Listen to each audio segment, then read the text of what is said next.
आपल्या संगमनेर महाविद्यालयाचे प्राचार्य आदरणीय डॉक्टर अरुण गायकवाड सर, श्रमिक कनिष्ठ महाविद्यालयाचे पर्यवेक्षक आदरणीय श्री गुंजाळ सर, या ठिकाणी उपस्थित सर्वच शिक्षक आणि विद्यार्थी बंधूंनो आणि भगिनींनो, मित्रांनो, तुमचं सगळ्यांचं या अतिशय महत्त्वाच्या वर्गात प्रवेश घेतल्यानंतर तुमच्याशी संवाद साधायला मला अतिशय आनंद होतो आहे. आत्तापर्यंत तुम्हाला सगळ्यांनी हेच सांगितलं असेल, बाबा रे अभ्यासाला बस, बाबा रे अभ्यासाला बस, बाई ग अगं बास झाला टी व्ही, बस आता अभ्यासाला, अगं ठेव तो मोबाईल खाली आणि पुस्तक वाच, नोट्स काढ. आणि तुम्हाला मात्र उमजत नाही आहे की कसं करायचं, सुरुवात कुठून करायची, नेमकं काय करायचं, माझं उद्दिष्ट काय. हे सगळे सायन्सचे विद्यार्थी आहेत ना, फक्त सायन्स, कॉमर्स आणि आर्ट्स नाही. तर मित्रांनो, 12वीचं वर्ष हे महत्त्वाचं वर्ष आहे, पण अवघड वर्ष नाही आहे. ते अवघड वर्ष कधी होईल, जर तुम्ही वर्षभर काही केलं नाही तर ते अवघड वर्ष होईल. पण आता नुकतीच सुरुवात आहे आणि अजून भरपूर वेळ तुमच्या हातात आहे. अर्थात भरपूर म्हणजे इतकाही नाही आहे की आता एकही दिवस वाया घालवला तर चालेल, इतका भरपूर वेळ नाही आहे. तुमच्या परीक्षा साधारणपणे फेब्रुवारी महिन्याच्या पहिल्या आठवड्यामध्ये प्रॅक्टिकल एक्झाम सुरू होतील, बरोबर आहे ना सर? फेब्रुवारी महिन्याच्या पहिल्या आठवड्यात प्रॅक्टिकल एक्झाम सुरू होतील आणि फेब्रुवारी महिन्याच्या शेवटच्या आठवड्यापासून किंवा मार्च महिन्यामध्ये तुमच्या वार्षिक परीक्षा सुरू होतील. आणि आत्ता महिना सुरू आहे जुलै. दिवस किती आहेत हातात? फेब्रुवारी सोडून द्यायचा, म्हणजे August, September, October, November, December आणि जानेवारी, 6 महिने तुमच्या हातात आहेत. म्हणायला वर्ष आहे, ते आता 12वीचं वर्ष, पण वर्ष नाही आहे, 6च महिने. आणि या 6 महिन्यात दिवस किती आहेत? साधारणतः 183 दिवस आहेत. आणि या महिन्याचे शिल्लक राहिलेले तुमचे काही 13-14 दिवस या महिन्याचे, म्हणजे साधारणपणे किती दिवस हातात राहिलेत? 200 दिवस धरूया आपण हातात. 200 दिवस तुमच्या हातात आहेत. तुम्ही हिशोब लावा बरं का, मी तुम्हाला मोघम हिशोब सांगतोय, एक ढोबळ हिशोब सांगतोय. तुम्हाला विषय किती आहेत? 6 विषय. 6 विषयांमधले कोर विषय किती आहेत की त्याच्यावर मला खूप काम करावं लागेल? 3 किंवा 4, याच्यावर मला अधिक काम करावं लागणार. आणि या व्यतिरिक्त मला ज्या महाविद्यालयात प्रवेश घ्यायचा आहे त्या महाविद्यालयासाठी लागणारी जी काही परीक्षा असेल, मग तुम्हाला इंजिनिअरिंग महाविद्यालयामध्ये प्रवेश घ्यायचा असेल तर तिथे CETची परीक्षा तुम्हाला द्यावी लागेल. तुम्हाला IIT, NIT किंवा BITS, पिलानी किंवा VIT अशा कॉलेजेसमध्ये जायचं असेल की ज्यांचं एक वेगळं रेप्यूट आहे, या नॅशनल लेवलच्या कॉलेजेसमध्ये जायचं असेल तर तुम्हाला CET देऊन नाही चालणार नुसती. CET ही महाराष्ट्रासाठी आहे, महाराष्ट्रातल्या कॉलेजेससाठी. तिथे तुम्हाला JEE नावाची परीक्षा, जॉईंट एंट्रन्स एक्झाम, ती द्यावी लागेल. जर मेडिकलला जायचं असेल तर तुम्हाला NEET ही कंपल्सरी परीक्षा आहे, ती तुम्हाला द्यावी लागेल. आणि त्याच्यावर जास्त लक्ष द्यावं लागेल, त्या परीक्षेवर जास्त फोकस करावं लागेल. त्यामुळे तुमच्या वेळेचं डिव्हिजन जे होईल ते 12वीच्या परीक्षेवर 30% वेळ आणि तुमच्या स्पर्धा परीक्षेसाठी, प्रवेश परीक्षेसाठी 70% वेळ, असं नियोजन तुम्हाला करावं लागणार आहे. काही काहींना असं वाटतं 12वीचं काही नाही, 10% वेळेत काढून घेऊ 12वी, असं नाही. मला असे अनेक मुलं माहिती आहेत की ज्यांनी प्रवेश परीक्षांमध्ये टॉप केलं आहे, खूप चांगले मार्क मिळवलेत. आत्ता यावर्षीसुद्धा आपल्याकडे ज्या मुलांनी CET दिली, CETची परीक्षा दिली, MHT CET, जवळजवळ 48 मुलं अशी आहेत की ज्यांनी 90च्या वर मार्क मिळवलेत त्याच्यामध्ये.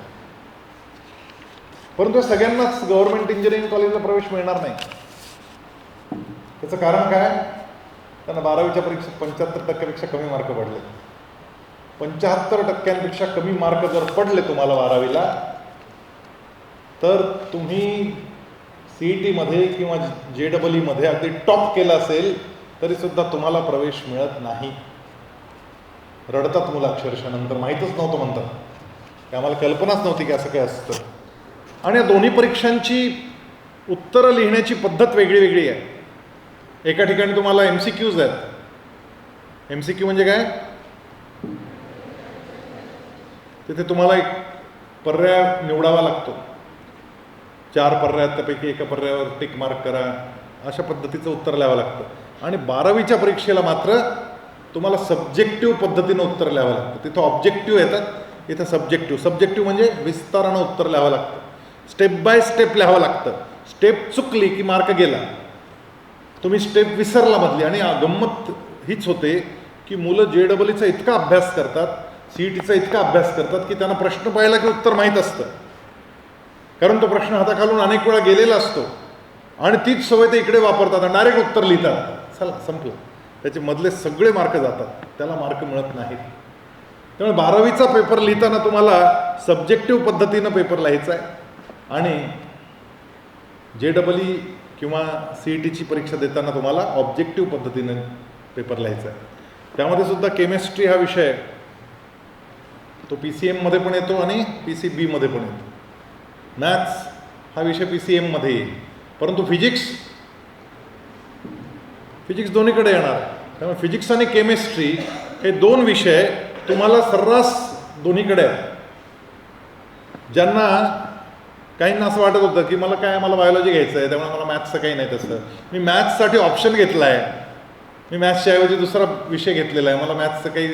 आणि ते चांगलं केलं आहे तुम्ही, कारण उगीच अजून एका विषयात डोकं घालण्यापेक्षा एक सोपा विषय घेऊन टाकला तुम्ही. मेकॅनिकल मेंटेनन्स, ॲग्रिकल्चर, तुम्ही काय हॉर्टिकल्चर घेतला असेल किंवा अजून दुसरा काही कॉम्प्युटर घेतला असेल, काय जो ऑप्शनल विषय असेल तो घेतला असेल तुम्ही. मॅथ्सला किंवा बायोलॉजीला ऑप्शन म्हणून तुम्ही वेगवेगळे विषय घेऊ शकता. कोणी जॉग्राफी घेतला असेल, कोणी काय घेतलं असेल. पण गणित सुटत नाही, कारण फिजिक्समध्ये परत मॅथ्स येतच, ते कंपल्सरीली येतं, ते नाही सुटत. आता या सगळ्या परिस्थिती पाहता मला नेमकं काय केलं पाहिजे आणि या वर्षाचं नियोजन मला कसं केलं पाहिजे याचा तुम्हाला शांत चित्तानं अभ्यास करावा लागेल. मी एक फार सुंदर सुविचार वाचला होता, भान ठेवून योजना आखावी आणि बेभान होऊन अंमलात आणावी. आजचा दिवस आपला भान ठेवून योजना आखण्याचा दिवस आहे. आज आपण वेळ काढला, तुमचा हा वेळ 45 मिनटं घेणं हे सुद्धा मला अपराधीपणाचं वाटतं. नाही तर तुम्हाला खूप काही सांगायचं असतं, पण असं वाटतं यांचा वेळ जाईल वाया, यांना वेळ नको यांचा वाया जायला. पण हा घरी जाऊन भरपूर वेळ वाया घालवतोय. हा घरी गेला की मोबाईल घेतो आणि त्याच्यावर रीळ पाहत बसतो. आणि रीळ पाहता पाहता त्याच्या मनात विचारतो काही नाही, 10 मिनटं टाईमपास करून लगेच अभ्यासाला बसू. आणि त्या 10 मिनटाचा 1 तास केव्हा होतो ते त्याचं त्यालाच कळत नाही. आणि विशेषतः ही रात्रीची वेळ असेल, आई म्हणते अरे झोप आता, गोधडी अंगावर टाकते आई, झोप, ठेवतो मोबाईल बाजूला. आणि हा म्हणतो झोपतो आई, आणि गोधडी अंगावर घेऊन आतमध्ये मोबाईल खेळतो. असे जे आहेत त्यांना मी काय म्हणतो, वरती गोधडी आणि खाली गदडा. मला कळतच नाहीये मी काय केलं पाहिजे. माझी रात्री जर झोप नीट झाली नाही तर मला सकाळी उठल्यानंतर, मी कॉलेजला आल्यानंतर माझं जे रिसेप्टिव्हिटी आहे, माझं जे ग्रास्पिंग आहे, माझं जे आकलन क्षमता आहे ती माझी कमी पडणार आहे. मित्रांनो, 8 तास झोप ही फार गरजेची आहे तुम्हाला. तुम्ही ज्या वयात आहात या वयामध्ये, तर मला 7 तास झोप पुरेशी होईल कारण मी 50ला पार करून गेलो आहे. तुम्हाला 8 तास झोप ही मस्ट आहे. ती जर नाही केली तुम्ही 8 तास झोप तर तुमची रिसेप्टिव्हिटी कमी पडणार आहे. तुमचा मेंदू हा पूर्ण क्षमतेनं काम करणार नाही, कारण त्याला पूर्ण विश्रांती मिळालेली नाही आहे. त्यामुळे माझ्या दिनचर्येमध्ये मी 8 तास झोपलोय की नाही, मग समजा तुम्ही रात्री 7च तास झोपत असाल तर दुपारचा 1 तास काढा आणि झोपा. 8 तासाची विश्रांती जोपर्यंत तुम्ही तुमच्या डोक्याला देत नाही तोपर्यंत तुमचं डोकं हे पूर्ण क्षमतेनं काम करणार नाही आहे. आणि मग डोकंच काम करत नाही आहे, माझं डोकं पुस्तकात आहे, तर पुस्तक डोक्यात जाईल का? डोकं पुस्तकात आहे पण पुस्तक डोक्यात जात नाही आहे. याचं कारण तुमच्या मेंदूची क्षमता कमी पडलेली आहे, तुम्ही झोपत नाही आहे व्यवस्थित. आणि याचं मूळ कारण जर काही असेल तर ते म्हणजे तुमचा मोबाईल. त्यामुळे एक नियम 12वीच्या विद्यार्थ्यांनी लक्षातच ठेवायचा, तो म्हणजे घरी पोहोचलं रे पोहोचलं. काय तुम्ही ट्युशनला जात असाल, कुठे जात असाल, संध्याकाळी घरी पोहोचलं की 7 वाजता मोबाईल तुम्ही कंपल्सरी आईच्या ताब्यात देऊन टाकला पाहिजे. स्वतःसाठी हा नियम करायचा. आज घरी जाऊन आईला सांगायचं, आई मला मदत कर, मी विसरलो तर तू आठवण कर, आणि संध्याकाळी 7 वाजता माझा मोबाईल तुझ्या ताब्यात घे. हा मोबाईल माझ्या आयुष्याचा विध्वंस करणार आहे. तो जितका कामाचा आहे तितकाच उपद्रवी सुद्धा आहे. त्यामुळे याच्यापासून माझी सुटका करण्यात तू मला मदत कर. आईला, दादाला, मोठ्या भावाला, बहिणीला सांगून ठेवा. आणि जेन्युइनली, अत्यंत प्रामाणिकपणे तुमचा मोबाईल तुम्ही त्यांच्या ताब्यात द्या. कारण तुमचा मोबाईल जोपर्यंत तुमच्यापासून बाजूला जात नाही तोपर्यंत तुमच्या डोक्याला विश्रांती मिळणं शक्यच नाही. मी चार्जिंगला मोबाईल पलंगाच्या शेजारी लावून ठेवला तरी घडी घडी परत पाहतो, काही आला का मेसेज, काही व्हॉट्सॲप आला का. जशी आई आपल्या लहान मुलाचं लंगोट परत तपासून पाहते ना, काही आलं का, काही आलं का, तसं आहे. मुलं झालं का, काही उपयोग नाही त्याचा. ते वेळ ठरवून करावं. एक 10 मिनिटात तुमचे सगळे व्हॉट्सॲप मेसेज उत्तर देऊन होतात. त्यामुळे दिवसातून 10 मिनिटापेक्षा जास्त व्हॉट्सॲप वापरायचा नाही. न वापरला तर उत्तमच. काल मी एक व्हिडिओ पाहत होतो. त्या व्हिडिओमध्ये एका लहान मुलाने, 6 वर्षाच्या मुलाने काही प्रश्न विचारलेत. त्या प्रश्नांवर ती जी उत्तर देणारी काउन्सिलर होती ती चाट झाली की या मुलाला एवढे प्रश्न कसे पडतात. आणि तिने विचारलं की या मुलाला एवढे प्रश्न पडतात कसे, याचं डोकं इतकं सुपेरियर कसं आहे की हा इतके धडधड प्रश्न. 6 वर्षाचं मूल. त्याने सांगितलं याचं कारण आहे, मी आमच्या घरी TV घेतलेला नाही, आमच्या घरात TV नाही, आणि मी याला मोबाईल देत नाही, याला स्क्रीनपासून पूर्णपणे बाजूला ठेवलेला आहे. आणि त्यामुळे हा पुस्तकं वाचतो, त्यामुळे हा अनेक आजूबाजूच्या लोकांशी बोलतो, आणि त्यातून त्याचं डोकं काम करत राहतं. तुमचं डोकं आता 30 सेकंदापेक्षा जास्त काम करणं बंद झालं आहे. लक्षात घ्या बरं का, मी जे सांगतोय ते फार गंभीर आहे. याचं काय कारण आहे तर तुम्ही जे रीळ पाहता ते रीळ 30 सेकंदाचे असतात, आणि एक रीळ आणि त्याच्या मागून येणारा दुसरा रीळ यामध्ये काही संबंध नसतो. पहिला रीळ वेगळा असतो आणि त्याच्या खालचा आलेला रीळ एकदम वेगळा असतो. या 2 रीळमध्ये विषय पूर्णपणे बदलतो. त्यामुळे एका विषयावर फोकस करण्याचा कालावधी मागच्या कोरोनानंतरच्या या 5 वर्षांमध्ये 30 सेकंद झालेला आहे की एका विषयावर मी कॉन्सन्ट्रेट फक्त 30 सेकंद करू शकतो. या 5 वर्षांमध्ये या आलेल्या रील्सने आपल्या डोक्याची चिंधडी उडवून टाकली, वाटोळं केलं आपलं. याच्यातून आपल्याला बाहेर यावं लागेल. खरं प्रामाणिक, अगदी प्रामाणिक उत्तर द्या.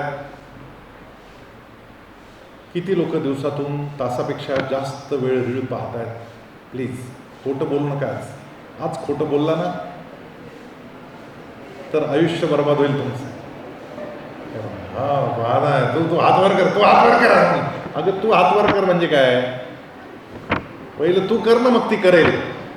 हां, एकमेकींकडं हात वर करायला पाहताय, सगळे एकमेकांशी बोलतायत. प्रामाणिक आहेत त्या दोघींनी, हात वर केले. करा का हात वर, काय सांगा, आमचं आहे, चुकतं, आम्ही आता दुरुस्त करू आजपासून. पण बाकीचे खोटं बोलतायत त्याचं काय? जे खोटे बोलतायत त्यांनी अजूनही सुधरा, करा हात वर. चला चला चला लवकर. हा, पोरं आता हळूहळू वर, त्यांना हिंमत आली पोरींचं पाहून. पोरी हात वर करतायत, झाशीच्या राणी. हां, आणि माझ्यातला शिवाजी महाराज कुठे गेला? करा हात वर. जे पाहतात मन मोकळं करा. जोपर्यंत तुम्ही डॉक्टरला तुमचा आजार सांगत नाही तोपर्यंत तुम्हाला डॉक्टर इलाज सांगत नाही. मी सांगतच नाही इलाज तुम्हाला, यातून बाहेर कसं यायचं. जर इलाज सांगावं असं वाटत असेल की हा ही समस्या आहे, मेजॉरिटी मुलामुलींना ही समस्या आहे, तर इलाज सांगतो त्याचा की याच्यातून बाहेर कसं यायचं. सांगू इलाज? किती मुलांना ऐकायचं? हात वर करा. आता खरे हात वर झाले पहा. दोष तुमचा नाही मुलांना. बाळांना तुम्हाला अत्यंत प्रेमानं सांगतो, समाज माध्यमांनी, कारण आपल्या सगळ्या विकासामध्ये 3 भाग असतात. एक आपलं कुटुंब असतं, परिवार असतो, एक आपली शाळा किंवा कॉलेज आणि तिथं मिळणारे मुलं मुली शिक्षक हे सगळे असतात, आणि तिसरा जो बिंदू असतो तो असतो समाजाचा. आपण ज्या समाजात वावरतो, ज्या समाजात आपण उठतो बसतो, त्या समाजाच्या काही चालीरीती आपल्याला आत्मसात आपोआप होतात. आपला परिवार, आपली शाळा कॉलेज आणि हा समाज, या तिघांमध्ये आपलं विकसन सुरू असतं. जे काही व्हायचं ते विकास हो नाही तर भकास हो, या तिघांमध्ये होत असतं. जर शाळा चांगली नसेल तर आपण भकास होतो, शिक्षक चांगले नसतील तर भकास होतो, घरातून पाठिंबा नसेल आणि वेळ नसेल आणि घरातल्या परिस्थिती विपरीत असतील की मला घरी गेल्यावर स्वयंपाक करावाच लागतो, मला पर्याय नाही, मी नाही केला तर आमच्या घरातले सगळे उपाशी राहतील, अशी परिस्थिती असेल तरी अडचणी निर्माण होण्याची शक्यता आहे. पण अशी अडचण किती मुलांना आहे? खरंच हात वर करा की माझ्या घरी अशी परिस्थिती आहे की मी घरी जाऊन मला काम करावं लागतं. स्वयंपाकच नाही, कोणतं काम असेल, मला नोकरी करावी लागते, मला पार्ट टाईम जॉब करावा लागतो, मला पैसे कमवावे लागतात, याशिवाय मला पर्याय नाही आहे, मला हातभार लावावाच लागेल माझ्या घरी, त्याशिवाय माझं शिक्षणही होऊ शकणार नाही. अशी किती मुलं आहेत? त्यांनी हात वर करा की ग्रेट मुलं आहेत जर ते हे काम करत असतील तर. म्हणजे तुम्ही सगळेच भाग्यवान आहात की तुम्हाला हे सगळं करावं लागत नाही आहे. तुम्हाला तुमच्या आईवडिलांनी पूर्णपणे मोकळीक दिलेली आहे की तुम्ही तुमचा अभ्यास करा, घरचं आम्ही पाहू, तुमच्या अभ्यासासाठी जी काही सपोर्ट सिस्टीम लागेल ते आम्ही देऊ. 16 वर्षाच्या वर वय गेलेले मुलं हात वर करा सगळे. तुम्ही अमेरिकेत जन्माला असता तर आत्तापर्यंत लाथ मारून घरातून बाहेर काढलेले असता. तुम्ही भाग्यशाली आहात की तुम्ही भारतात जन्माला आला आणि म्हणून आई वडील 25 वर्षापर्यंत पोरापोरींची काळजी करत बसतात आणि त्यांचा सगळा खर्चही करतात. मी आत्ता जाऊन आलो आहे रिसेंटली, म्हणजे कालच आलो आहे मी, आणि तिथे अनेक मुलामुलींशी बोलताना लक्षात येतं माझ्या की 18 वर्षाच्या पुढे आई वडील सांगतात, भाऊ तुझ्यासाठी भरपूर केलं, थँक्यू, तू पण आमच्यासाठी मजा दिली, आनंद दिला आम्हाला, नाव गेट आउट, तू तुझं बघ, आणि आता भलं बुरं काय तो विवेक तुझा जागा ठेव, आता आम्ही तुझ्या कामाचे नाही, तू आता बाहेर पड आणि बाहेर पडून काय करायचं आणि काय नाही करायचं हे तू तुझं ठरव, आता आम्ही तुला हे कर आणि ते कर म्हणून सांगणार नाही, कारण तू आता सज्ञान झालेला आहेस, 18 वर्षाच्या वर गेलायस, आता हे काम तू तुझं करायचंस. त्या मुलांना बाहेर काढलं जातं. मुलं स्वतःचा कॉलेजचा खर्च हा कर्ज काढून करतात. कर्ज काढावं लागतं त्यांना, शैक्षणिक कर्ज, आणि त्या मुलांना त्यांचं स्वतःचं स्वतः पाहावं लागतं. जेव्हा स्वतःचं स्वतः पाहावं लागतं ना तेव्हा जागे असतात ते. मी जर 1 वर्ष वाया घालवलं तर 1 वर्ष पुढचा खर्च चालू राहणार आहे आणि माझ्या इन्कमचं 1 वर्ष कमी होणार आहे, आणि त्यामुळे ते जागे राहतात, त्यांना ते करावंच लागतं. कोणी चुकीच्या गोष्टींच्या आहारी जात नाही. आपल्याकडे काय 25 वर्षापर्यंत झालं इयर डाऊन, काही नाही बेटा, असं होतंच, असं करून आई मायेनं पाठीवरून हात फिरवते. आई घराबाहेर नाही काढत, वडील घराबाहेर काढत नाहीत, पण या जीवसृष्टीमध्ये एकही प्राणी असा नाही की जो 25-25 वर्ष आपल्या पोरांना सांभाळतो. अहो चिमणीचं पिलू झालं ते 1.5-2 महिन्याचं झालं की चिमणी पंखानं त्याला लोटून देते बाहेर, गेट आउट, उडतो तुझ्या पंखाने बळ आण, आणि तिच्या पिलाच्या पंखात बळ निर्माण व्हावं म्हणून ती त्याला बाहेर हाकलते. कोणताही प्राणी आपल्या पोरांची काळजी 25-25 वर्ष घेत नाही. आपण भाग्यवान आहोत की भारतात जन्माला आलो आणि आपले आईवडील आपल्यासाठी आयुष्यभर राबत राहतात आणि आपण झोपील राहतो. जागं व्हायची वेळ आली आहे, 12वीचं वर्ष. जागं व्हायचं म्हणजे काय करायचं आहे नेमकं? तर माझा वेळ वाया घालवणारे जे जे घटक आहेत त्यातून मला बाहेर यायचं. मग करायला मला काय करावं लागेल? सगळ्यात पहिलं काम आता करावं लागेल ते म्हणजे मला माझं टाइम टेबल लिहावं लागेल, कारण माझा 1-1 मिनिट महत्त्वाचा आहे.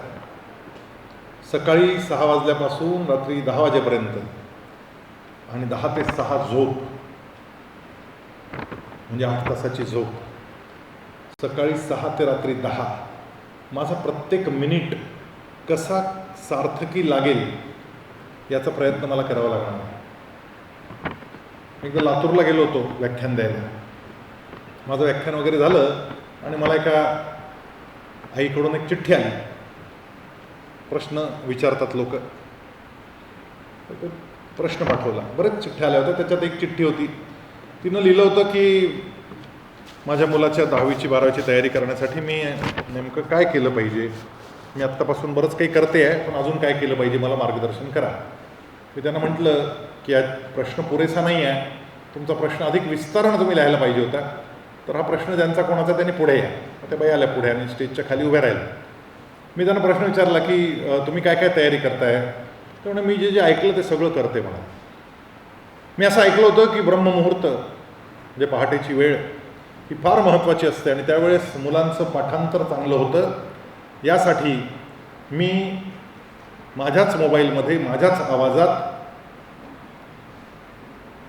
पाढे तालात्मक पद्धतीनं म्हटलेत ते पाढे त्याच्या कानापाशी ठेवते म्हणा. मोबाईल कानापाशी ठेवते आणि तो साखर झोपेत असतो त्यावेळेस त्याच्या कानावर हे पाढे पडावेत अशी व्यवस्था करते. म्हटलं पाढे? हो ना, पाढे पाढे पाठच पाहिजे, तरच मेंटल मॅथमॅटिक्स पटपट पटपट सोडवता येणार आहे. जर पाढे पाठ नसतील तर JEEच्या परीक्षेमध्ये त्याला भरभर उत्तर कशी सापडता येतील. म्हटलं कमाल आहे तुमची. अजून काय करतात? नाही, कविता सुद्धा आहेत. कविता रेकॉर्ड करून ठेवल्या, त्या पण अधूनमधून लावते मी कानापाशी. म्हटलं कमाल आहे. मी पण श्रमिक ज्युनियर कॉलेजला लेक्चर द्यायला चाललो आहे, मला कृपा करून तेवढं तुमचं द्या. मी सांगितलं मी आणलंच आहे तुमच्यासाठी पेन ड्राईव्ह, मला अभिप्राय नक्की कळवा. म्हटलं अजून काय काय करता. म्हणजे तुम्हाला सांगतो, मी ते पेन ड्राईव्ह मी गाडीत बसल्या बसल्या ड्रायव्हरला सांगितलं लावा रे बाबा, काय ऐकू. कविता लावल्या. त्या कवितेत काय होतं माहिती आहे? फुलपाखरू छान किती दिसते फुलपाखरू. ते फुलपाखरू म्हणताना फू म्हणायची ना ती बाई, त्यावेळेस माझ्या गाडीचे स्पीकर असे फडफड फडफड करायचे, जणू काही फुलपाखरू त्याच्यातूनच बाहेर येणार. मी लगेच बंद करायला सांगितलं. म्हटलं नाही ना, ज्या पोराला ते फुलपाखरू त्यानं ही कविता ऐकली असेल, ते बाळ त्यावेळेस 3रीला होतं, याच्यासाठी हा उपद्व्याप्ती करून ठेवत होती. त्या बाईने मला बरंच काही सांगितलं. ते म्हणे अहो मी टॉयलेट्समध्ये सुद्धा चार्ट लावून ठेवलेत म्हणाली. म्हटलं कसले चार्ट लावले टॉयलेटमध्ये, कशाला लावलेत? अहो म्हणे मग उगीच बसल्या बसल्या रिकाम्या वेळ नको जायला, समोर दिसत राहिलं पाहिजे. म्हटलं धन्य आहे. पण म्हटलं तुम्ही या बालकविता कशासाठी लिहिल्या, रेकॉर्ड केल्या? नाही 3रीला आहे ना, आत्तापासूनच 10वीची तयारी चालली आहे म्हणा. 10वीला त्याला मार्क चांगले पडले तरच ॲडमिशन मिळेल, नाही तर काय खरं नाही त्याचं. म्हटलं कमाल. आणि ती फुलपाखरू ऐकताना मला असं वाटलं की मी 3रीतला जर असतो आणि हा फू ऐकला असता मी, तर मला असं वाटलं असतं की फुलपाखरू नावाचं एक भयंकर असं राक्षस काहीतरी असतं, ते पहाटेच्या वेळेस अवतीर्ण होतं आणि तुमच्या छातीवर बसतं आणि गळा दाबतं.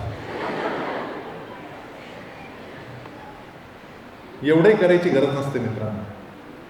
तुम्ही तुमचं प्लॅनिंग नीट केलं ना तर पुरेसं आहे. हे एवढे उपद्व्याप करायची गरज नाही आहे. पण ठीक आहे, ज्यांना वेळेचा इतका सदुपयोग करायचा आहे त्यांनी त्यांचे फॉर्म्युले, त्यांचं काय ते काय ऐकायचं असेल तर ऐका. पण बाकीच्या कामांसाठी हा मोबाईल जो आहे ना, हा मोबाईल तुमचा फार वाटोळं करणार आहे.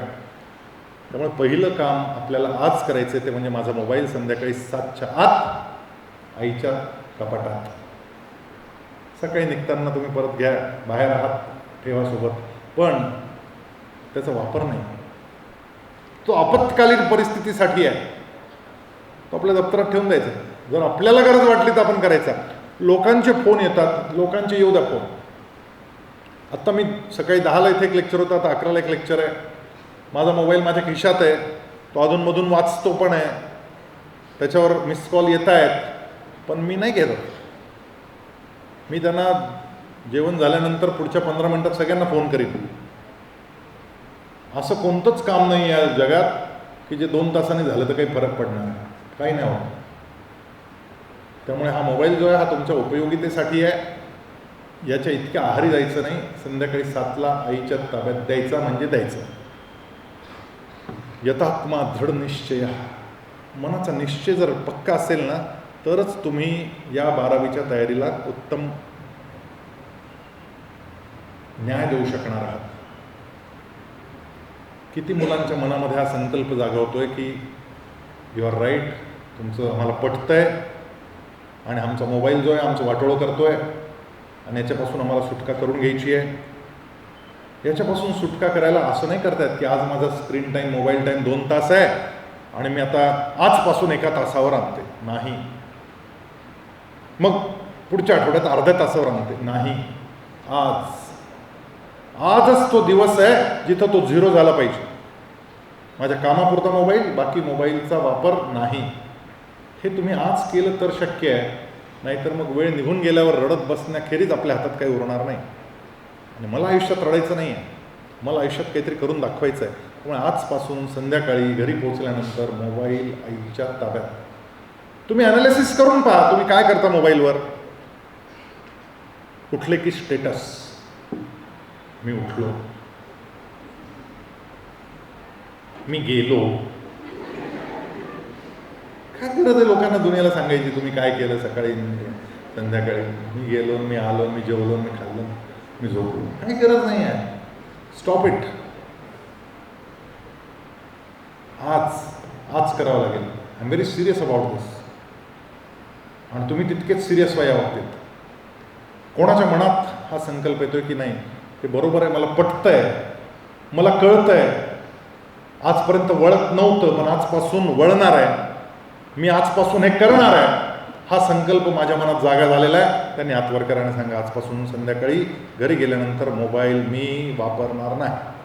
हात वर करा.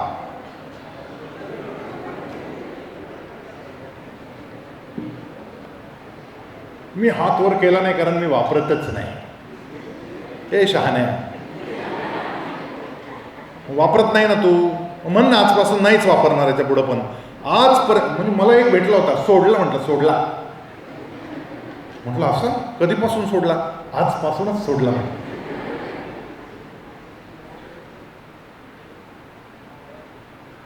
आणि उद्यापासून धरला.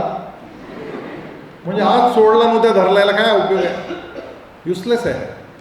So be careful. तुमचं सगळ्यात जास्त वेळ खाणारा जो विषय आहे तो मोबाईल आहे. दुसरा जो सगळ्यात जास्त वेळ खाणारा विषय आहे मोबाईल म्हणजे तुमचा सगळा सोशल मीडियावर काय, फेसबुक, इंस्टाग्राम, व्हॉट्सॲप हे सगळे आले त्याच्यामध्ये. फेसबुकचा एफ तुमचा वेळ खाणारा आहे. दुसरा वेळ खाणारा आयटम तुमचा जर कोणता असेल तर तो आहे फ्रेंड्स. मला तिच्याशिवाय करमतच नाही. उठल्याबरोबर पहिला मला फोन करून उठलीस का? अरे बाबा ती उठली तर उठली, नाही उठली तर नाही उठली, तुझं तू बघ, काय उपयोग होणार नाही. हे फ्रेंड्स जे आहेत ना असावेत, खूप मित्र असावेत आपल्याला. आपण भरपूर त्यांच्याशी भेटल्यानंतर आपल्या मोकळ्या वेळेत गप्पा माराव्यात. परंतु घरी गेल्यानंतर फ्रेंड्स कॉलेजमध्ये विसरायचे आणि आपली पुस्तकं बाहेर काढून बसायचं, नोट्स बाहेर. दुसऱ्यांच्या नोट्सवर तुम्ही जगू शकत नाही. दुसऱ्यांनी चावलेलं अन्न तुम्ही खाल का? मला कंटाळा येतो चावायचा, मला असं असं करतात येत नाही खा. मर. तू दुसऱ्यानं चोथा केलेलं अन्न नाही खाऊ शकत ना, तसंच दुसऱ्यानं काढलेल्या नोट्स तुझ्यासाठी चोथा आहे, उपयोग शून्य आहे. आणि त्यामुळे आजपासून एक सवय लावायची, ती म्हणजे पुस्तक उघडल्यानंतर एक वही आणि आपली पेन पेन्सिल आपल्या शेजारी पाहिजे. पुस्तकावर मार्क केलं पाहिजे आणि वहीत त्याची नोंद केली पाहिजे. एका पॅरेग्राफला एका मुद्द्यात लिहून ठेवता आलं पाहिजे. एका ओळीत, एका वाक्यात, एका शब्दात तुम्हाला तो मुद्दा लिहिला पाहिजे. याला म्हणतात नोट्स काढणं थोडक्यात. आणि ते नजरेखालून गेलं की तो धडा आपल्याला पूर्णपणे लक्षात राहायला पाहिजे. अशा पद्धतीनं वाचायला सुरुवात करा. नुसतं पुस्तक घेऊन बसलाय हे नाटक आहे, हे तुम्ही तुम्हालाच फसवत आहे. हे तुम्ही जगाला नाही, तुम्ही आईला फसवत असाल. मी अभ्यास करतोय पण आईपेक्षा जास्त तुम्ही स्वतःला फसवताय हे लक्षात ठेवा. असं वाचन काही कामाचं नाही. तुम्हाला वाचायला बसलं, पुस्तक वाचा. आणि पुस्तक महत्त्वाचं आहे. आणि केवळ तुमचं 12वीचं महाराष्ट्र शासनाचं पुस्तक इतकं पुरेसं राहणार नाही आहे. तुम्हाला JEE आणि नीटच्या परीक्षांना जर जायचं असेल तर त्यासाठी CBSEची NCERT नावाच्या संस्थेने काढलेली पुस्तकं ही तुम्हाला वाचली पाहिजे. ती सगळी तुमच्या कॉम्प्युटरवर, इंटरनेटवर अवेलेबल आहेत. NCERT ही पुस्तकं मुळापासून वाचली आणि त्याच्या नोट्स काढल्या तर तुमच्या ज्या परीक्षा आहेत, प्रवेश परीक्षा, त्यांना तुम्हाला ते सोपं जाणार आहे. नोट्स काढण्याची सवय लावा. आणि यावेळेस मित्रांचा काहीही उपयोग नाही हे लक्षात ठेवा. पहिला फेसबुकचा F आणि दुसरा फ्रेंड्सचा F हा आपल्या आयुष्यातून मर्यादित केला पाहिजे. तेव्हा नोट्स काढताना मित्र मैत्रिणी विसरा, त्यांच्या नोट्स विसरा. हां, तुम्ही एकमेकांना चॅलेंज करत राहा की आज तू 3 धड्याच्या काढणार आहे ना, मी पण 3 धड्याच्या काढेन. तुम्हाला धडे किती येतो? 6 विषय आहेत आणि प्रत्येक विषयाला साधारणपणे किती धडे आहेत? 16 धडे आहेत. आणि 16 सका पहाडे. तुम्हाला तिसरीला ते करायलाच पाहिजे होतं. तुमच्या आईने चुकलंच. कानापाशी मोबाईल. 1696. इंग्लिश मिडियममध्ये जे शिकलेत ना त्यांचं काय, त्यांना मराठी येत नाही, इंग्लिशही येत नाही. टेबल्स अजून काय त्यांच्या ध्यानात बसत नाही. पण मराठी मीडियमवाल्यांना काय प्रॉब्लेम आहे? तुम्हाला तर खणखणीत पाठ करून घेतले होते ना तुमचे. 96 धडे आहेत. दिवस किती होते? 200. म्हणजे आपल्याला एका धड्याला किती दिवस आहेत? 2 दिवस आहेत. एक धडा वाचायचा, त्याच्या नोट्स काढायच्या, त्याची प्रश्नोत्तरं पाहायची, ती प्रश्नोत्तरं लिहिण्याचा सराव करायचा. लिहिण्याचा सराव फार महत्त्वाचा आहे. दिसा माझी काहीतरी ते लिहावे, प्रसंगी अखंडित वाचित जावे. रोज लिहिण्याचा सराव केला तर तुमची 12वीची परीक्षा नीट राहणार आहे. कारण 3 तासात तुमच्या वर्षाचं सगळं तिथं उतरवायचं आहे. 3 तासामध्ये भरभर लिहायचं आहे. त्यावेळेस लक्षात येतो मी वर्षभर नुसती वाचतच राहिले, आता हाताला सवयच राहिली नाही लिहायची. हात दुखतो. मग आजपासून तयारी कर. रोज तासभर लिहायची सवय ठेव. अक्षर चांगलं आलं पाहिजे. मी एकदा माझ्या वडिलांना कॉलेजमध्ये तुमच्या एवढं असताना पत्र लिहिलं होतं. पुण्याला होतो शिकायला. पत्र लिहिलं. त्यांचं मला उत्तर आलं, तुझे पत्र मिळाले, वाचून आनंद झाला, पण वाईट पण वाटले. तुझे अक्षर पाहून मला असे वाटले की एक झुरळ शाईत बुडवून कागदावर सोडलं. मला एवढं लागलं ते पत्र, तुम्हाला काय सांगू. मी आप्पा बळवंत चौक नावाचा एक चौक आहे पुण्यामध्ये, तिथं शैक्षणिक साहित्य मिळतं. तिथं गेलो आणि कित्ते मिळतात. कित्ते अजूनही मिळतात. कित्ते म्हणजे त्याच्यात असं आतमध्ये कोरलेलं असतं जरा, आणि त्याच्यातून पेन्सिल फिरवली की आपल्या अक्षराला वळण लागतं. मी FYला असताना, 12वीला असताना मी हा उद्योग केला आणि रोज अर्धा तास मी अक्षर सुधारलं. आज माझं अक्षर मोत्यासारखं आहे. त्याला ते एक पत्र कारणीभूत आहे की माझ्या वडिलांनी माझी अशी सणसणीत मला चपराक दिली होती त्या पत्रातून की माझं अक्षर मोत्यासारखं झालं. आजही मी लिहितो ना, असं वाटतं मोती झरतायत हातातून. इतकं सुंदर अक्षर असलं पाहिजे. शुद्ध लेखन चांगलं असलं पाहिजे. इंग्रजी स्पेलिंग माहीत असले पाहिजे. त्यासाठी प्रॅक्टिसच करायला लागेल. There is no other way. Practice is the only way. Practice makes man perfect. पर्याय नाही. तुम्हाला रोज तासभर लिहिण्याची सवय पाहिजे. मग त्या धड्याची प्रश्न उत्तरं ही तुम्ही लिहून काढली पाहिजे. मुद्दे लिहिले पाहिजे, त्याच्याखाली अंडरलाईन करायला शिकलं पाहिजे. लिहायचं कसं, समास किती सोडायचा, एका ओळीमध्ये किती अक्षरं असावीत, एका ओळीमध्ये 6 ते 8 याच्यापेक्षा जास्त अक्षर नसावीत. इतकं बारीक बारीक बारीक बारीक किचमिट किचमिट किचमिट लिहितात. असं वाटतं मुंग्या सोडल्या. माझ्या वडिलांनी मला झुरळ लिहिलं होतं. काही काहींची अक्षरं पाण्यात अख्ख्या मुंग्या बुडवल्या त्या शाईमध्ये आणि सगळ्या सोबत कागदावर सोडल्या. मग ती डिझाईन निघते अशी बारीक बारीक बारीक बारीक. नाही, ते वाचता आलं पाहिजे ना नीट. बरं, जो एक्झामिनर जो तुमचा पेपर तपासणारा असतो ना, त्याला इतका वेळ नाही आहे तुमचं बारीक बारीक निरखून डोळे वटारून पाहायला. बरोबर बरोबर वाचतो आणि मार्क देतो.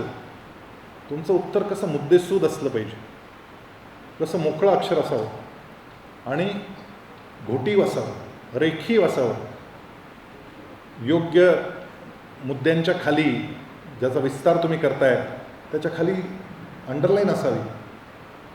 अक्षरांच्या शिरोरेषा, म्हणजे मराठीतून आपण लिहित असू, तुमचा मराठीतून काही जे पेपर असतील मराठीतले, मराठी असेल, संस्कृत असेल, हिंदी असेल, भूगोल असेल, जे काही तुम्ही मराठीतून पेपर लिहिणार असाल त्याच्यावर तुम्ही अक्षरांवर ज्या रेषा मारताना तुम्हाला एक साधा हिशोब देतो. तुमचं नाक कसं असावं तुमच्या हातात आहे का? आता माझं नाक असं भज्यासारखं माझ्या हातात नाही आहे. माझ्या केसांचा रंग माझ्या हातात नाही आहे. पण मी भांग कशी पाडायची माझ्या हातात आहे की नाही? मी असे विस्कटलेले केस घेऊन आलो असतो इथे, चाललं असतं का? झोपेतून उठून आल्यासारखा नाही चालला. तर तसंच अक्षर कसं आहे तुमचं, ठीक आहे, आत्ता जसं आहे तसं आहे, पण त्या अक्षरांची हेअरस्टाईल तुम्हाला नीट करता येते. जितकं लक्ष पोरं हेअरस्टाईलवर देतात ना, तो तिसरा एफच आहे फॅशनचा. पहिला कोणता? फेसबुकचा. दुसरा फ्रेंड्स. तिसरा फॅशनचा. हा तिसरा जो फॅशनचा एफ आहे ना, मी पोरं पाहतो, आपल्याकडे बरी परिस्थिती आहे, पण मी अनेक कॉलेजेसमधून जात असतो, पोरांना पाहत असतो, पोरींना पाहत असतो, असं एका बाजूनच असा फरफाटा मारलेला असतो आणि अख्खा झुपका दुसऱ्या बाजूने खाली काढायचं. विचारलं काय रे बाबा हे? वन साइड आहे म्हणतो. वन साइड, वन साइड आहे. काही काही बोथ साइडर केलं, असं फक्त वरतून असं तुरा खाली मार, जसं काय अलेक्झांडरच आला.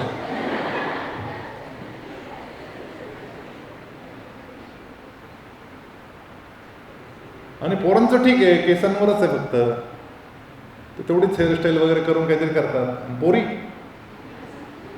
पोरींचं तर विचारूच ना, तासन तास आरशासमोर,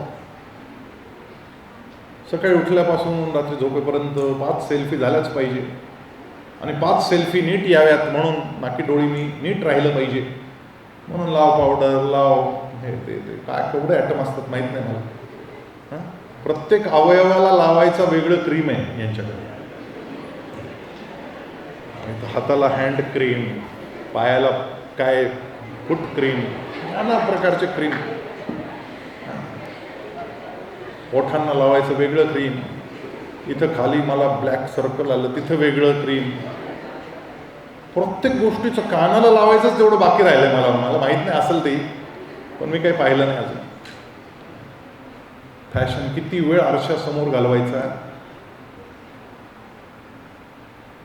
12वीच्या मुलांनी नॉट मोर दॅन 5 मिनिट्स, दिवसभरात 5 मिनिटापेक्षा जास्त तुम्ही आरशाच्या समोर नाही पाहिजे. 5 मिनिटं पण फार झाले. 5 मिनिटापेक्षा जास्त वेळ आरशासमोर यायचं काय नाही, चांगलं धड दिसणार, काही बिघडत नाही. भांग पाडेपुरतं केस नीट करेपर्यंत आपण भांग नीट पाडा. तशाच अक्षरावरच्या शिरोरेषा आहेत ना, त्या फार महत्त्वाच्या आहेत. त्या अक्षरांचे केस आहेत, ते नीट असले ना ते अक्षर चांगलंच दिसायला लागतं. तुम्ही प्रयोग करून पहा. अक्षरांवर तुम्ही रेषा न मारता नंतर पट्टीने फक्त तेवढ्या रेषा मारा आणि अक्षराचा तो जो शब्द असतो त्या शब्दाच्या थोडंसं इकडे थोडंसं तिकडे आलं पाहिजे, एवढं ध्यानात ठेवायचं. आणि अशा सरळ केलेल्या शिरोरेषा तुमचं अक्षर घोटीव आहे असं वाटायला लागतं. एवढा एक फरक करा आणि तुमच्या लक्षात येईल की तुम्ही खूप छान लिहायला लागलेला आहे. आणि मग हळूहळू सवय करा सरळ रेष मारायची. त्याला वेळ जातो बरं, आणि तो वेळ नंतर जाऊ नये म्हणून आत्तापासून त्याचा सराव केला पाहिजे, प्रॅक्टिस केली पाहिजे. तुमचं अक्षर सुरेख असलं पाहिजे. त्यामुळे पहिला F कशाचा सांगितला मी तुम्हाला? Facebook, social media, phone. दुसरा F फ्रेंड्स. तिसरा फॅशन. चौथा तुमचा आहे फास्ट फूड. Fast food. मी काय खातोय, इंधन कोणतं देतोय या गाडीला. बॉडी पण माझी गाडी आहे. तुम्ही पेट्रोलच्या गाडीत रॉकेल भरता का? काय होतं पेट्रोलच्या गाडीत रॉकेल टाकलं काय काय होईल? काळा धूर. काळा धूर निघेल. आपण आपल्या या बॉडीत काय अन्न टाकतोय, किती बेकरी आयटम मी खातोय. बेकरी म्हणजे बेकार, लक्षात ठेवायचं. बेकरी आयटम म्हणजे बेकार आयटम, जे अनेक महिने तुम्ही साठवून ठेवू शकता.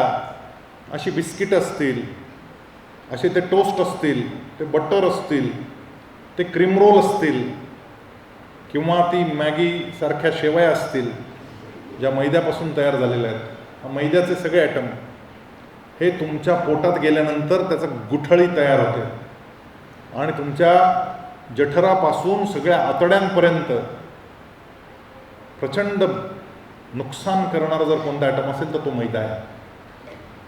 त्याचं प्रमाण कमी करा, म्हणजे ते बंदच करा. मैद्यावर फुली मारायची. भात आणि पोळी याचंही प्रमाण कमी करायचं आहे, कारण हे सगळे काय कार्बोहायड्रेट आहेत.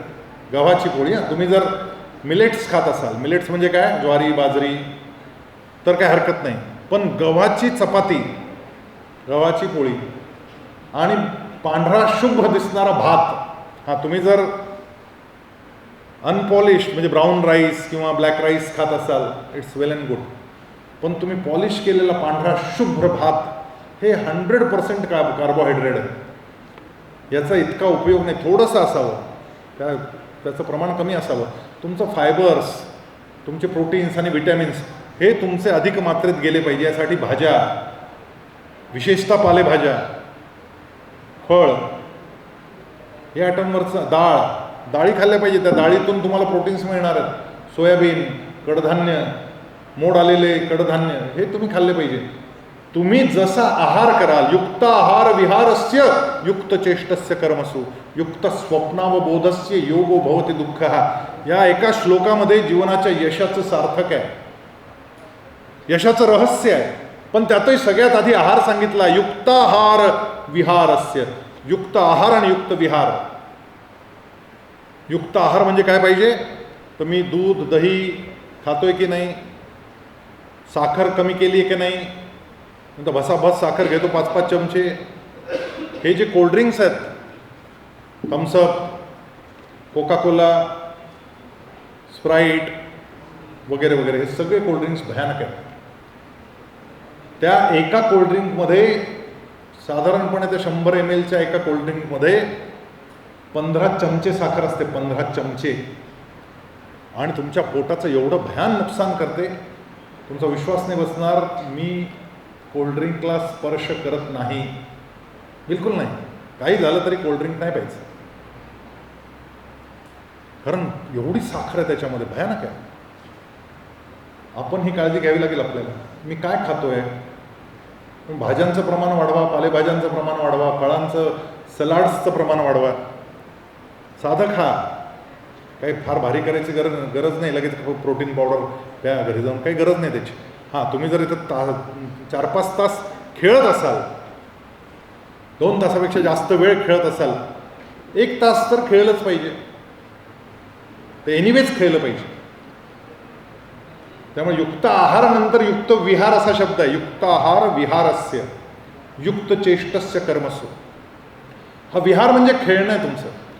तुम्ही 1 तास मैदानावर गेलंच पाहिजे. आणि तुम्हाला 1 तास शक्य नसेल आता, की तुमचा आता अभ्यास तुम्हाला इतका वेळ देत नाही आहे आणि तुम्ही काही खेळाडू नाही आहात, तुम्ही कॉलेजच्या टीममध्ये नाही आहात, तर किमान 12 सूर्यनमस्कार रोज सकाळी इथं यायच्या आधी 12 सूर्यनमस्कार आणि 12 मिनिट प्राणायाम. 12 मिनिट प्राणायाम. हा विहार तुमच्यासाठी फार महत्त्वाचा आहे. 12 सूर्यनमस्कार आणि 12 मिनिटाचे प्राणायाम. हे 12 मिनिटाचे जे प्राणायाम आहेत ना, ते काय करतात तुमचं, तुम्हाला मी त्याच्या मागचं सायन्स समजावून सांगतो. हे जे प्राणायाम आहेत, तुम्हाला हे माहिती आहे का की तुम्हाला 2 मेंदू आहेत. हां, जीवशास्त्राचं left and right brain. Right ब्रेनमध्ये काय चालतं आणि लेफ्ट ब्रेनमध्ये काय चालतं.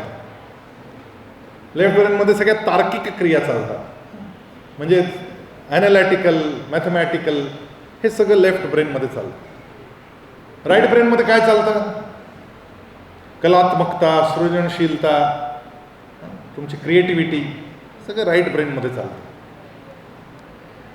आता तुमचा गणिताचा पिरियड चालू आहे आणि गंमत अशी आहे की तुमचे दोन्ही ब्रेन थोडा वेळ विश्रांती घेतात. आता माझा कोणता ब्रेन विश्रांती घेतोय हे तुम्हाला आत्ता समजावून घ्यायचं असेल, म्हणजे माझा नाही, तुमचा स्वतःचा. तुमचा स्वतःचा कोणता मेंदू आत्ता विश्रांतीच्या मोडमध्ये आहे हे तुम्हाला समजावून घ्यायचं असेल तर एक काम करा.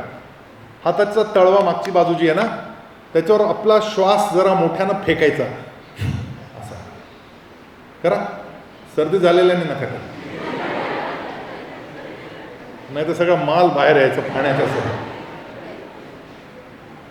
हां, करा.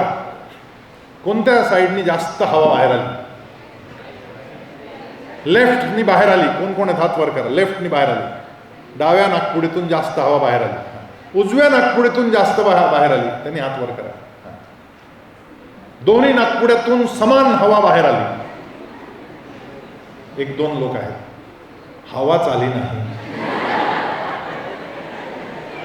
कोणी नाही ना असं, सगळ्यांची चालू आहे. ही जी उजवी नाडी आहे, उजवी नाडी म्हणजे ती पायजम्याची नाही बरं, या नाकपुडीला नाडी असं म्हणतात. ही उजवी जी नाडी आहे, त्या उजव्या नाडीला सूर्यनाडी असं म्हटलं जातं, डाव्या नाडीला चंद्रनाडी असं म्हटलं जातं. ही उजव्या नाकपुडीतून जर जास्त श्वास तुमचा आत्ता बाहेर आला असेल तर हे क्रॉस कनेक्शन आहे. म्हणजे या नाकपुडीतून जास्त हवा बाहेर आली तर हा मेंदू चालू आहे, आणि या नागपुडीतून जास्त हवा बाहेर आली तर हा मेंदू आता तुमचं काम करतोय. आणि अर्धा तासाने करून पहा, तुमचा स्विच ओव्हर झालेला असेल. फार मजेशीर आहे आपल्या शरीर रचना. हे दर अर्ध्या तासाने 20 मिनिटं ते अर्धा तास असा तो कालावधी आहे जिथे तुमचा स्विच ओव्हर होतो. म्हणजे डावा मेंदू थोडा आराम करायला जातो, उजवा मेंदू काम करायला लागतो.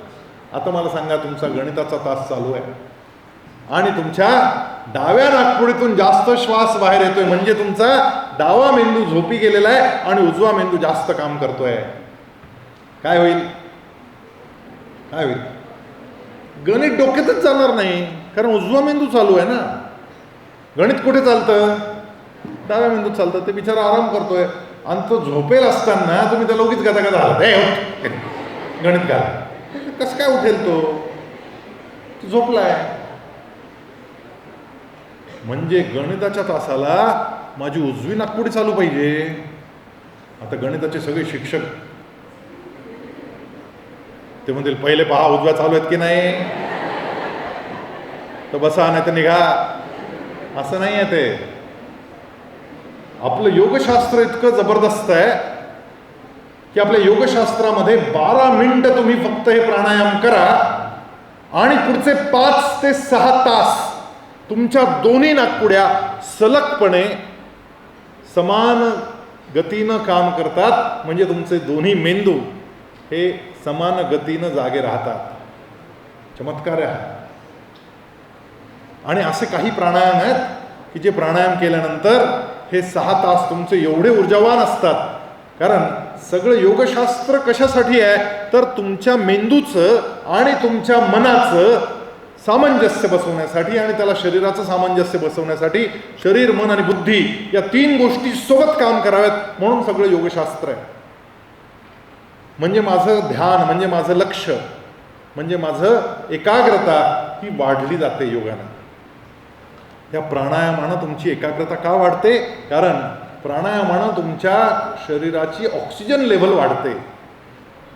तुम्ही कपालभाती केली, ह्या सगळ्या प्राणायामांना ताठ बसणं फार महत्वाचं आहे.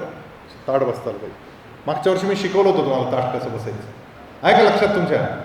का विसरले? कोणाला लक्षात आहे? कोणालाच नाही. अरे अरे शिक्षकांनो, आज गेल्यानंतर म्हणजे उद्या पहिल्या तासाला ताट कसं बसायचं शिकवा. तुम्हाला लक्षात आहे ना सगळ्यांना?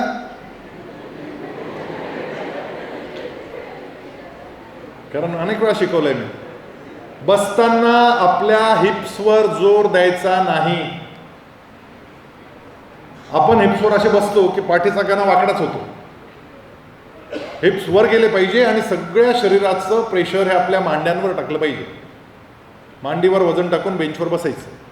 हिप्स वरच्या बाजूला राहिले पाहिजे. आपोआप आपल्या पाठीचा कणा सरळ होतो. टेकून बसायचंच नाही. आणि तासनतास असं ताठ बसण्याचा तो एकमेव मार्ग आहे की तुम्ही तुमच्या अप्पर बॉडीचं वेट हे तुमच्या थाईजवर म्हणजे तुमच्या मांड्यांवर टाकता, मागच्या बाजूच्या मांड्यांवर.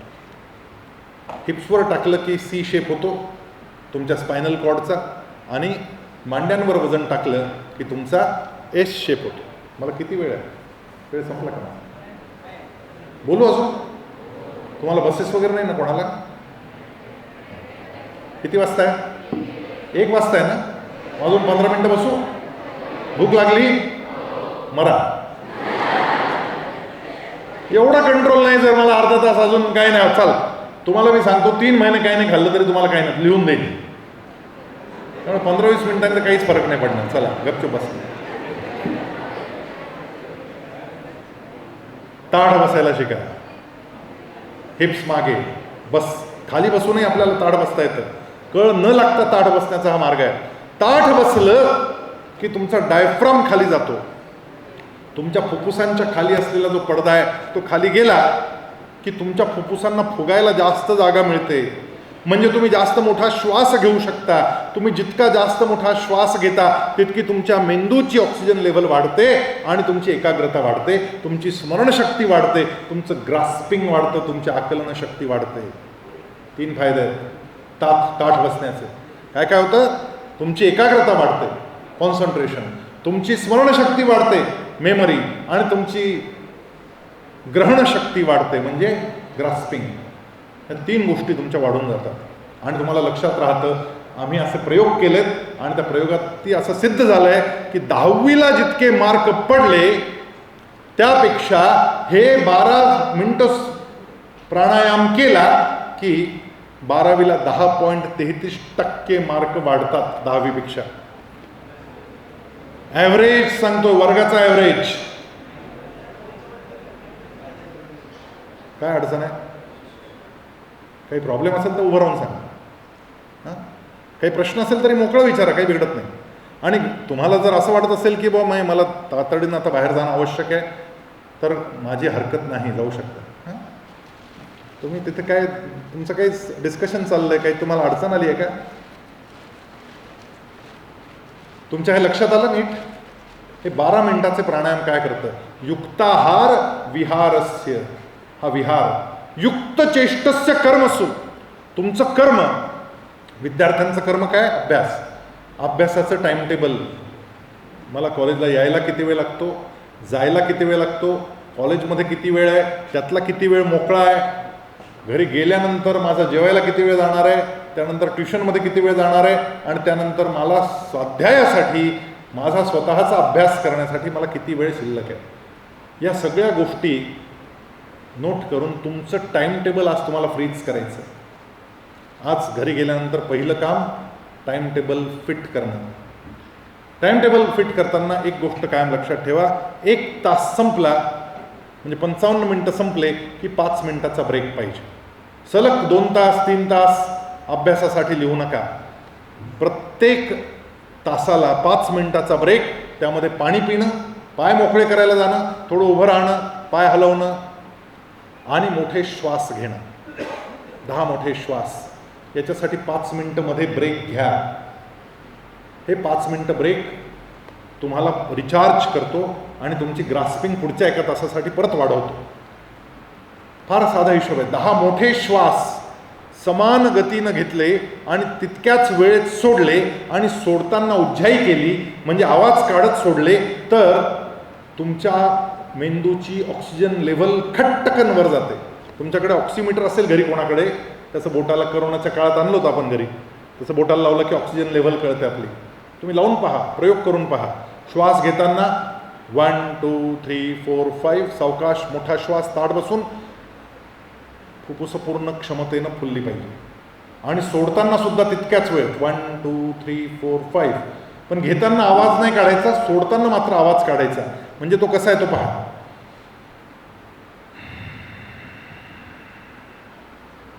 आवाज आला तुम्हाला? असा आवाज तुम्हाला काढता येतो श्वास सोडताना? घ्या बरं, ताड बसा, घ्या मोठा श्वास 1 2 3 4 5. सोडताना आवाज 1 2 3 4 5. परफेक्ट. हे 10 वेळा केलं आणि परीक्षेच्या आधी हे 10 वेळा कराच. हे 10 वेळा केलं की तुमचं मन बुद्धी एकाग्र होते. तुम्हाला जो ब्लँक व्हायला होतं ना, परीक्षेला बसलं की मला काही आठवतच नाही, सगळं अभ्यास केलेला आहे पण विसरायला होतं. हे विसरायला जे होणं आहे ते तुमच्या मेंदूचे ऑक्सिजन लेव्हल ड्रॉपडाऊन झाल्यामुळे. कारण येणारा पेपर हा तुमच्यावर पहिलाच प्रश्न सिलेबसच्या बाहेरचा आला किंवा तयारी न केलेला आला की तुम्हाला जो अटॅक येतो त्या अटॅकमुळे तुमच्या मेंदूची ऑक्सिजन लेव्हल ढसकन ड्रॉपडाऊन होते. ती आधीच वाढवून ठेवायची. म्हणजे घरी पाहुणे येणार आहे ते माहीत असलं की आई काय करते, आधीच गॅसच्या टाकीत गॅस आहे की नाही चेक करून ठेवते. तसं टेन्शनचा पाहुणा येणार आहे आणि मला ब्लँक व्हायला होणार आहे, त्याच्या आधीच माझ्या मेंदूची ऑक्सिजन लेव्हल मी वर करून ठेवायची. मोठे श्वास 10 वेळा. जो विषय तुम्हाला सगळ्यात अवघड जातो त्या विषयाच्या तासाच्या आधी 10 वेळा श्वास घ्या आणि तुम्हाला लक्षात येईल तो विषय ग्रास्प व्हायला लागलाय, तुम्हाला कळायला लागलाय. प्रचंड फायदा होतो, प्रचंड. साधा प्रयोग आहे पण खूप फायदेशीर ठरणार आहे. हे टाइमटेबल तुम्ही सेट करताना 1 तासाच्या मध्ये 5 मिनिटाचा ब्रेक हा या गोष्टीसाठी ठेवाच. आजपासून स्क्रीन टाईम कंट्रोल करायचा, फक्त कामापुरतं पाहायचंय. त्यामुळे टी व्ही नाही पाहायचं. टी व्हीच्या ऐवजी तुम्ही गच्चीवर जायचं आणि 100 दोरी उड्या मारायच्या किंवा सूर्यनमस्कार घालायचे, 12 सूर्यनमस्कार घालायचे. टी व्हीच्या ऐवजी तो वेळ याच्यात घालवायचा. आपल्या प्रायोरिटीज ठरवल्या पाहिजे. आपण आग लागल्यावर पाणी मारणारी मंडळी आहोत, तसं नाही करायचं. अर्जंट आणि इम्पॉर्टंट जी कामं आहेत त्यांचा ढीग वाढू नये म्हणून इम्पॉर्टंट बट नॉट अर्जंट असलेली जी कामं आहेत, बरोबर का मी काय सांगतो जरा नीट ऐका. अर्जंट आणि इम्पॉर्टंट म्हणजे काय, परीक्षा उद्या आहे आणि आज मला अभ्यास करायचा आणि माझा सिलेबस अजून अपूर्ण आहे असं असेल तर तुम्ही त्या दिवशी जो अभ्यास करताय तो अर्जंट आणि इम्पॉर्टंट आहे. पण परीक्षेला अजून वेळ आहे आणि परीक्षेला वेळ असताना मी आज नोट्स काढतोय आणि परीक्षेच्या दिवशी फक्त तेवढ्या नोट्स पाहिल्या की मला आठवणार आहे सगळं, त्यासाठी मी काम करतोय. ते इम्पॉर्टंट बट नॉट अर्जंट असं काम आजच केलं पाहिजे असं नाही आहे. पण फार महत्वाचं आहे व्यायाम करणं, हे असंच काम आहे, इम्पॉर्टंट आहे पण आजच केलं पाहिजे असं काही आहे का? असं नाही आहे. त्यामुळे तुम्ही जितका वेळ तुमच्या इम्पॉर्टंट बट नॉट अर्जंट अशा कामांसाठी आज इन्व्हेस्ट कराल तितकी तुमची अर्जंट आणि इम्पॉर्टंट कामं कमी होऊन जातील. म्हणजे परीक्षेच्या ऐनवेळी येणारं टेन्शन आणि प्रेशर हे आपोआप ड्रॉपडाऊन होईल जर आजपासून तुम्ही त्या टाईमटेबलला फॉलो करायला सुरुवात केलं तर. आज टाईमटेबल लिहा, टाईमटेबल प्रॅक्टिकल लिहा. जे अचिवेबल नाही असं टाईमटेबल लिहू नका. 8 तासाची झोप, त्या पुढच्या ओळीत म्हटलंय युक्त स्वप्नावबोधस्य. स्वप्न म्हणजे झोपणं आणि बोध म्हणजे जागं राहणं, तेही बॅलन्स्ड असलं पाहिजे. पण 8 तास झोप आणि 16 तास जागं राहणं. 8 तासापेक्षा जास्त पण नाही आणि कमी पण नाही, इतकं जागं राहणं. आणि ते जागं राहण्याचे जे 16 तास आहेत त्या 16 तासांपैकी देखील किती वेळ मी माझ्या महत्त्वाच्या कामांना देतोय, जे अर्जंट नाही आहेत अशा कामांना देतोय, त्याच्यावर तुमचं यश आणि अपयश अवलंबून आहे. त्यामुळे युक्त स्वप्नावबोधस्य, हा बरं का, युक्ताहार विहारस्य युक्तचेष्टस्य कर्मसु युक्त स्वप्नावबोधस्य योगो भवती दुःखा. त्याला दुःख व्हायचं कारण नाही. 12वीच्या परीक्षेनंतर दुःख नको असेल तर या गोष्टी आपल्याला केल्या पाहिजे. त्याच्यासाठी आजपासून सुरुवात करायला लागेल. उद्यापासून जो विचार करेल की उद्यापासून करतो तो संपला. पण आजपासून स्क्रीन टाईम नाही. पहिला एफ कशाचा सांगितला? फेसबुक. दुसरा, तिसरा, चौथा फास्ट फूड आणि पाचवा एफ आहे फन लव्हिंग नेचर. मला मजाच करायची आयुष्यात, जाते मरद काय नाही. आजचा दिवस आहे, एन्जॉय, मजा करतो. चलो चलते पिक्चर देखने को. मित्रांबरोबर इकडं तिकडं भटकत राहायचं. काल एक व्हिडिओ पाठवला एका मित्रांनी. एका धबधब्यातून डुक्कर खाली पडतंय आणि त्याने खाली लिहिलं, पहा डुक्कर सुद्धा पिकनिक करतायत, आपण कधी जाणार.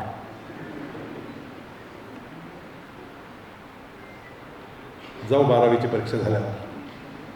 असं उत्तर खणखणीत दिलं पाहिजे.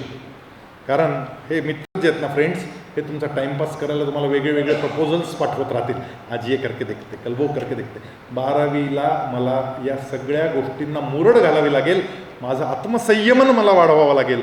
जो आत्मसंयमी झाला तस्य प्रज्ञा प्रतिष्ठिता. त्याची प्रज्ञा प्रतिष्ठित झाल्याशिवाय राहत नाही. यदा संहरते चायम कुर्मोंगानीव सर्वशः इंद्रियानिंद्रियार्थेभ्यस्तस्य प्रज्ञा प्रतिष्ठिता. इंद्रियांवर संयमन ज्याने आणलं. कशासारखं संयमन? कासवासारखं. कासवाचे 5 अंग म्हणजे 4 पाय आणि 1 शेपूट आणि 1 डोकं ते 6वं. हे 6 अंग कासव स्वतःच्या ताब्यात ठेवतं. गरज असेल तेव्हा ते अंग आतमध्ये आकुंचित करून घेतं, कवचाच्या आतमध्ये जातं आणि म्हणून त्याच्यावर कोणी हल्ला नाही करू शकत सहजपणे. तसे आपले सुद्धा 6 इंद्रिय आहेत. पंचेंद्रिय तुम्हाला विज्ञानात शिकवले जातात. तुमचे डोळे, नाक, तुमची जीभ, तुमचे कान आणि तुमची त्वचा, 5 इंद्रिय आहेत. पण आपलं योगशास्त्र असं सांगतं, मनःषष्ठान इंद्रियानी प्रकृतिस्थानी कर्षती. मन हे 6वं इंद्रिय आहे. हे 6वं इंद्रिय ज्यानं स्वतः, हे 6 इंद्रिय ज्यानं ताब्यात घेतले, कुर्मोंगा नीव सर्वशः, ज्याने कुर्मासारखं म्हणजे कासवासारखं आपले 6 इंद्रिय ताब्यात ठेवले. म्हणजे डोळ्यांपासून फेसबुक लांब ठेवला, जिभेपासून फास्ट फूड लांब ठेवलं, फ्रेंडपासून कान थोडे लांब ठेवले, स्पर्शापासून थोडंसं दूर राहिलं की आपोआप आपण इंद्रियांवर संयमन आणू शकतो. पण इंद्रियातल्या संयमनात सगळ्यात महत्त्वाचं मन आहे. कारण माणूस या शब्दात मन शब्द फार महत्त्वाचा आहे. एखाद्याचं शरीर फार छान आहे म्हणून त्याला आपण तनुष्य म्हणत नाही. त्याचं तन चांगलं, तन म्हणजे शरीर, तनुष्य म्हणतो का आपण? आणि एखादा धनवान आहे, गुणवान आहे, अनेक बुद्धिमत्ता प्राप्त आहेत, डोकं एकदम शार्प आहे आणि पैसे भरपूर आहेत, मोटरसायकल फिरवतं मस्त, पल्सर, पैसे भरपूर आहेत, धनवान आहे, धनुष्य म्हणतो का आपण? धनुष्य आला. आपण मनुष्यच म्हणतो. मनुष्य हा शब्द मन शब्दापासून तयार झाला आणि इंग्रजीतही मॅन म्हणतो आपण. मॅन, तिथेही मनच आहे. या मनावर संयमन ज्यानं आणलं तो तस्य प्रज्ञा प्रतिष्ठित, त्याची बुद्धी स्थिर होते आणि यशाकडे त्याची वाटचाल सुरू होते. मित्रांनो, आजपासून तुमची या यशाकडे वाटचाल झालेली मला पाहिजे आहे. आपल्या महाविद्यालयाचा जो रिझल्ट लागला मागच्या वर्षी तो अमेझिंग आहे. 12वी सायन्सचा टॉपर 99.79% होता.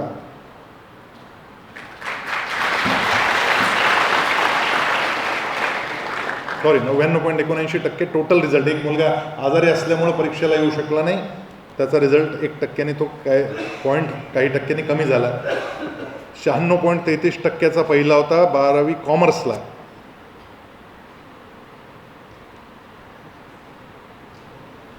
पैकी 100 मार्क मिळवणारे अनेक विद्यार्थी होते. आर्ट्सला सुद्धा 90.83चा टॉपर आहे. ही मुलं आयुष्यात खूप मोठं काम करतील. आपलं अंतिम ध्येय काय, आपल्या आयुष्याचं यश संपादन करण्यासाठी मला कोणत्या कॉलेजला जायचं आहे, तिथला कट ऑफ काय, हे आपल्याला माहीत असलं पाहिजे. माहीत नसेल तर शिक्षकांना विचारून माहिती करून घ्या. CETची जोरात तयारी करा, नीटची जोरात तयारी करा, किंवा तुम्हाला ज्या ज्या काही कोर्सला जायचं असेल, प्युअर सायन्सला जायचं असेल तर त्या कॉलेजच्या एंट्रन्सची तयारी करा. शास्त्रज्ञ व्हायचं असेल तर तशी तयारी करा. तुम्हाला जे व्हायचं आहे त्यासाठी जे करावं लागेल ते यावर्षी करा, पण आतमध्ये जे आहेत ते करा. मारून मुटकून करू नका. चुकलं असेल तर सांगा आईवडिलांना की लेट अस चेंज, बदलून घेऊ साईड. त्याच्यासाठी काय करायचं ते आपण करू. पण आता घेतलंय ना, तर आता पूर्ण ताकदीनं करायचं आणि पूर्ण जोर लावून करायचं. या जोर लावायला आजपासून सुरुवात केली पाहिजे. मी सांगितलेले हे जे नियम आहेत, थोडं फन लव्हिंग पुढचे 6 महिने कमी करायचं. मग आपण 6 महिन्यानंतर पुढे जवळजवळ 6 महिन्याची सुट्टी मिळणार तुम्हाला. त्यावेळेस काय वाटेल ती मजा करा, पण हे 6 महिने फन लव्हिंग नाही राहायचं. पहिला एफ कशाचा सांगितला, दुसरा एफ, तिसरा, चौथा आणि 5वा फन लव्हिंग नेचर. फन, मजा. या 5 एफ पासून दूर राहिला तर जीवनातला सक्सेस हे तुमच्या मागं चालत येईल. तुम्हाला सगळ्यांना या 12वीच्या वर्षाच्या मनापासून शुभेच्छा देतो. जोरात कामाला लागा. अजून आहे थोडं. All the best.